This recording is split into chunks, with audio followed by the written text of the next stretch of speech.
श्री स्वामी समर्थ. जे झालं ते झालं.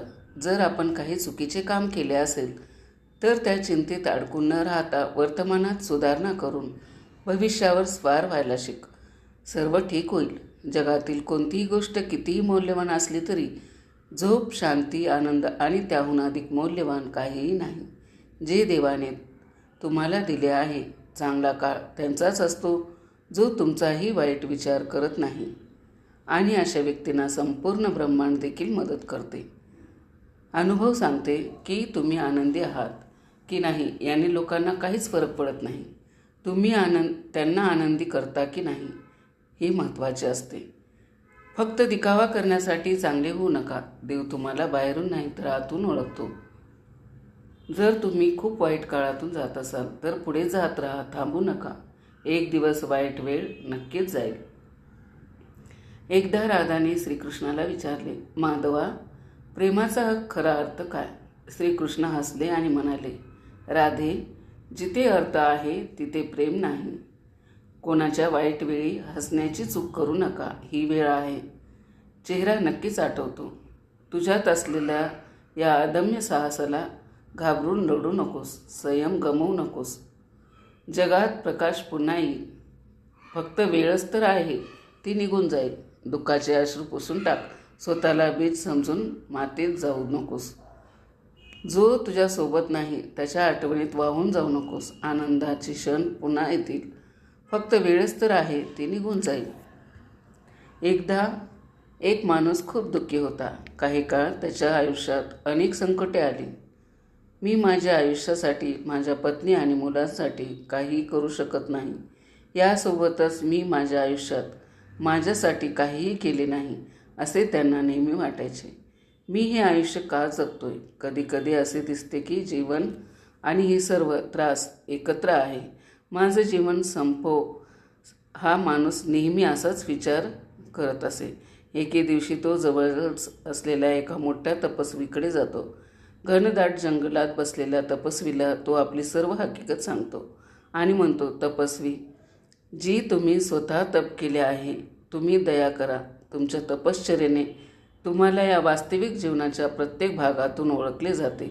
मला माझ्या वाईट काळातून बाहेर काढण्यासाठी काही मार्ग सांगाल का? 2 वेळची भाकरी कमवण्यात आणि छोटासा संसार चालवण्यातही मला अपयश आले आहे. मी साधा माणूस आहे.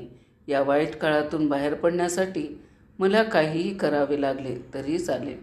तपस्वीजी, मला असा सोपा मार्ग सांगा ज्यामुळे मी पुन्हा शांती आणि आनंदाचे जीवन जगू शकेल. कारण तुम्ही खूप खोल आहात. तुमच्याजवळ खूप ज्ञान आहे. जर तुम्ही मला गोष्टी सांगितल्या तर मी त्या आत्मसात करीन. तपस्वी म्हणतात, ठीक आहे, मी तुला एक काम सांगतो. तुला ते काम 7 दिवस करायचे आहे. समोर नदीच्या पलीकडे एक छोटेसे मंदिर आहे. त्या मंदिराशेजारी असलेल्या झाडावर बऱ्याच पक्ष्यांची घरटे आहेत. ते पक्षी खूप आवाज करतात. त्यामुळे या जंगलाची शांतता नष्ट होते. तुम्ही सतत 7 दिवस त्या पक्ष्यांची घरटी तोडत राहायचे आहेत. पण या पक्ष्यांची घरटी तोडताना एक गोष्ट लक्षात ठेवावी. पक्ष्यांची घरटी तोडताना त्यातील एकही पक्षी मरता कामा नये. या व्यक्तीला तपस्वीजींच्या म्हणण्याचा अर्थ समजला नाही. पण तपस्वीजींनी सांगितल्याप्रमाणे काम करायला ते तिथून गेले. एवढ्या मोठ्या तपस्वीने त्याला या सर्व पक्ष्यांची घरे फोडण्याचे पाप कसे दिले? ही व्यक्ती जेव्हा नदीच्या पलीकडे पोचते तेव्हा त्याला अतिशय आनंदी वातावरणात पक्ष्याची अनेक घरटी दिसतात. हे सर्व पक्षी पाहून त्याला वाटतं की हे पक्षी खूप मेहनत करून प्रत्येक कण गोळा करून घरटी बनवत आहेत आणि आपले कुटुंब चालवत आहेत आणि मी त्यांचे घर तोडणार आहे. पण नंतर तपस्वीजीचे शब्द आठवून त्यांनी ही सगळी घरटे तोडली. हे पाहून सर्व पक्षी घाबरले आणि शेजारील दुसऱ्या झाडावर जाऊन सुरक्षित जागा शोधण्यासाठी आरडाओरडा करू लागले. काही वेळातच पक्ष्यांची मोठी घरटी तुटली. हा माणूस ती सगळी घरटे तोडून आपल्या घरी येतो. पण त्या व्यक्तीचे मन खूप दुःखी होते. तो खूप उदास होतो. रात्री झोपताना तो विचार करू लागला की मी या पक्ष्यांची घरटी तोडली आहेत. आज त्यांचे संपूर्ण घर तुटले आहे. पण तपस्वीजींनी सांगितलेले काम मी पूर्ण केले आहे. दुसऱ्या दिवशी सकाळी हा व्यक्ती पुन्हा एकदा या पक्ष्यांची घरटी तोडण्यासाठी नदीच्या पलीकडे गेला. पण तेव्हा त्याला दिसले की हे पक्षी पुन्हा काट्या गोळा करून घरटी बनवू लागले आहेत. हे दृश्य पाहून त्या माणसाच्या मनात विचार आला, कालच मी या पक्ष्यांची घरटी तोडली होती आणि आज पुन्हा छोट्या छोट्या गोष्टी जमा करून घर बांधण्यात मग्न आहेत. हे किती मूर्ख आहेत. हे बघून त्याला थोडं हसू आलं. तो पुन्हा आपली घरी परतला आणि रात्री अंथरुणावर पडून विचार करू लागला, तपस्वीजींच्या सांगण्यावरून मी या पक्ष्यांची घरे पुन्हा तोडली. ही अत्यंत चुकीची गोष्ट आहे. हे खरोखर तपस्वीजी आहेत का? असं त्या माणसाच्या मनात आले की हा चुकीचा माणूस आहे, ज्याला सिद्धी प्राप्त झालीच नाही. तो मला फसवत तर नसेल ना, असे प्रश्न त्या व्यक्तीच्या मनात उभे राहिले. पण आधी त्यांनी सांगितलेले काम पूर्ण करू दे, मग बघू, सर्व काही कळेल. तिसऱ्या दिवशी सकाळी हा माणूस उठला आणि नदी पार करून पुन्हा तिकडे पोचला. तो त्या पक्ष्यांच्या घरट्याकडे जातो आणि जेव्हा तो पाहतो तेव्हा त्या व्यक्तीला तिथे घरटी दिसत नाही आणि पक्षीही दिसत नाही. त्याला वाटते की हे पक्षी आता येथून दूर गेले आहेत. मग आता या ठिकाणी परत येऊन काय उपयोग? म्हणून आता मी त्या तपस्वीकडे जाऊन त्याला सांगेन, असा विचार करून हा माणूस वळसा घालून तपस्वीकडे जाण्यासाठी नदी पार करतो. तेव्हाच त्याला या पक्ष्यांनी बनवलेले एक नवीन आणि मोठे घरटे पाहायला मिळते. म्हणजे हे पक्षी नवीन घरटे बनवून तिथे राहत होते.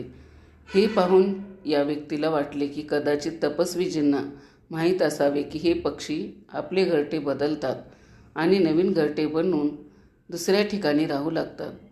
म्हणूनच त्यांनी मला ही पक्ष्यांची घरटे तोडायला सांगितले. ती व्यक्ती तपस्वीजींनी सांगितलेले काम करत होती. या पक्ष्यांची ती नवीन घरटीही तो पुन्हा एकदा तोडतो आणि परतायला निघतो. तो घरी परतण्यासाठी निघाला तेव्हा यावेळी पूर्वीपेक्षा तो जास्त दुःखी होते. झोपायच्या आधी तो पुन्हा विचार करू लागला की मी किती वाईट आहे. कदाचित मी सैतानी बनलो आहे. मी या पक्ष्यांच्या त्यांच्या नवीन घरात स्थायिक होऊ देत नाही. चौथ्या दिवशी तो पुन्हा नदी पार करून या पक्ष्यांच्या नवीन घरट्यात गेला. मग दिसले की या पक्ष्यांनी दुसऱ्या ठिकाणी दुसरे घरटे बनवले आहे आणि ते पूर्वीपेक्षा जास्त ऊर्जेने काम करत आहे. हे पाहून या व्यक्तीला वाटले की हे पक्षी माझ्यापेक्षा इतके लहान असूनही ते हार मानत नाहीत. मी किती वेळा घरटे नष्ट करूनही ते पुन्हा उद्यास येण्याचा प्रयत्न करत आहेत. पण पुन्हा त्या माणसाने तपस्वीच्या सांगण्यावरून पुन्हा एकदा पक्ष्यांची बनवलेली नवीन घरटे तोडले आणि तेव्हा तो आपल्या अहंकारातून बाहेर आला. तेव्हा त्याला कळले की काही पक्षी मरण पावले आहेत. यावेळी हे सर्व दृश्य पाहून हा व्यक्ती रडत रडत आपल्या घरी परतला आणि झोपण्यापूर्वी तो विचार करू लागला की मी या पक्ष्यांचा खूप छळ करतो, त्यापेक्षा जास्त अत्याचार मी करू शकणार नाही. पाचव्या दिवशी तो उठतो आणि चारा घेऊन त्या पक्ष्यांना खायला घालतो. यावेळी या व्यक्तीच्या मनात या सर्व पक्ष्याबद्दल प्रेम आणि आपुलकी घर करून गेली होती. पुन्हा एकदा तो नदी पार करून त्या पक्ष्यांच्या घरट्याकडे गेला आणि त्याला दिसले पक्षी पुन्हा जोमाने काम करत आहेत. आणि मग तो माणूस तपस्वीकडे गेला आणि म्हणाला, मी तुमच्या सांगितल्याप्रमाणे काम पूर्ण करण्याचा प्रयत्न केला. मी त्या पक्ष्यांची घरटे एकदा नाही तर 4 वेळा नष्ट केली, पण माझ्या हातून खूप मोठी चूक झाली. चौथ्या दिवशी ती घरटी नष्ट करताना काही पक्षी माझ्या हातून मेले. मी तुझे काम पूर्ण केले नाही आणि मला माहिती आहे की तू माझ्या वाईट काळातून बाहेर काढण्याचा मार्ग सांगणार नाहीस. पण तपस्वीजी, मी काही चुकीचे केले असे मला वाटत नाही. म्हणून मला माझ्या घरी परत जाऊ द्या. मला परत जाऊ द्या. हे ऐकून तपस्वीजी हसतात आणि म्हणतात, हे माणसा, तुला घरी जायची इतकी घाई का आहे? थोडे ताजेतवाने हो, तोंडावर पाणी मार, त्यानंतर तू परत ये. तपस्वीजी या तरुणांच्या हातात पाण्याचे भांडे देतात. स्वच्छ पाण्याने तोंड धुतल्यानंतर तपस्वीजी त्या व्यक्तीला विचारतात, अरे बेटा, तू त्या पक्ष्यांची घरटी का नाही उद्ध्वस्त करू शकलास? तेव्हा त्या व्यक्तीने सर्व हकीकत सांगितले आणि उत्तर दिले की तपस्वी, मी एकदा नव्हे तर 4 वेळा त्या पक्ष्यांची घरटी तोडली, पण ते नवीन जागेवर घरटे बांधत होते. तपस्वीजी म्हणतात, अरे पण तू ज्या पेक्षा खूप मोठा आहेस. त्या पक्षापेक्षा तुझ्यात नक्कीच शक्ती होती ना. पण तरीही तू शेवटपर्यंत त्यांचे घरं तोडू शकला नाहीस. पण बाळा, मी तुला पक्षाचे घर तोडायला पाठवले नव्हते, तर शिकायला पाठवले होते. तुम्ही या पक्षाकडून काहीतरी धडा घेतला असेलच. तुमच्यासाठी पहिला धडा हा आहे की तुम्ही पक्ष्यांची घरटी कितीही वेळा उद्ध्वस्त करण्याचा प्रयत्न केला, पण तुमच्या या कामामुळे ते पक्षी तुटले नाहीत. उलट ते पुन्हा उद्यास येऊन नवे घरटे बनवण्याचा प्रयत्न करत होते. जीवन हे कार्यक्षमतेचे नाव आहे. जीवन हा कृतीचा अर्थ आहे. असे छोटे पक्षी प्रत्येक घरटे तोडूनही हार मानत नव्हते. त्यांनी रोज नव्या ऊर्जेने घरटे बांधले. पण आपण माणसं फक्त एक दोनदा दुखावलो की तुटतो. इतकंच काय, आपल्यापैकी काही जण दुखापत झाल्यावर हे जीवन संपवतात. जेव्हा आपण पराभूत होतो तेव्हा जीवन आपल्याला वाटतं तितकंच अवघड नसतं. खरं तर जीवन हे कर्म आहे, नम्रता हे दुसरे नाव आहे आणि मृत्यू हे अंतिम सत्य आहे. तर मैत्रिणींनो, मृत्यू येण्यापूर्वी फक्त तुमचे काम कर. त्यानंतर तुम्हाला अंतिम विश्रांतीला जायचे आहे. आता तुम्ही या लहान पक्ष्याकडून शिकला असाल. तुम्ही पाहिले असेल की ते पक्षी आकाराने नक्कीच लहान आहेत, पण ते मनाने मोठे होते.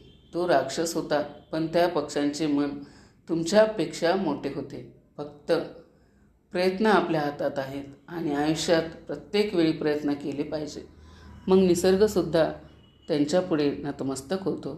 अशा प्रकारे या दुःखी व्यक्तींचे रूपांतर आनंदी व्यक्तीमध्ये झाले. मैत्रिणींनो, मी आशा करते की तुम्हाला ही कथा खूप आवडली असेल तर नक्कीच कमेंट करून सांगा. चॅनलवरती जर नवीन असाल तर चॅनलला सबस्क्राईब करा. शेवटपर्यंत माझा व्हिडिओ ऐकला त्याबद्दल आपल्या सर्वांचे मनापासून आभार. श्री स्वामी समर्थ.